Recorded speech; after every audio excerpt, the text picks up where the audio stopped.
આપજી રાષ્ટ્રીય ન્યૂઝ ગુજરાતના મહત્વના સમાચારની શરૂઆત કરીએ તો ખંભાત તાલુકાના એક ગામમાં રહેતી 21 વર્ષીય પરિણીતા સાથે ભાજપના તાલુકા યુવા મોરચાના કારોબારી સભ્ય અને તેના મિત્ર દ્વારા છેલ્લા 6 માસ દરમિયાન 21 વર્ષીય પરિણીતાના બીભત્સ ફોટા અને વિડીયો વાયરલ કરવાની ધમકીઓ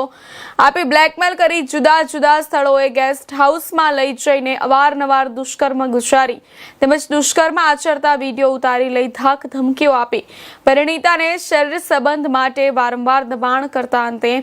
પરિણીતાએ પોતાના પતિને જાણ કરતા આ બનાવ અંગે ખંભાત ગ્રામ્ય પોલીસે મથકે ફરિયાદ નોંધાવતા પોલીસે 2 આરોપીઓની ધરપકડ કરી વધુ તપાસ હાથ ધરી છે।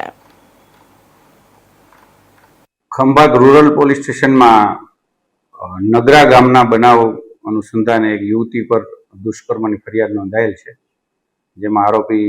વિજય અને કિરણની ધરપકડ થયેલ છે। આ લોકોએ ન્યૂડ વિડીયો અને ફોટો જાહેર કરી દેવાની ધમકી હેઠળ ચાલુ વર્ષના જાન્યુઆરી માસથી અત્યાર સુધીમાં અલગ અલગ તારીખોએ અને અલગ અલગ સ્થળે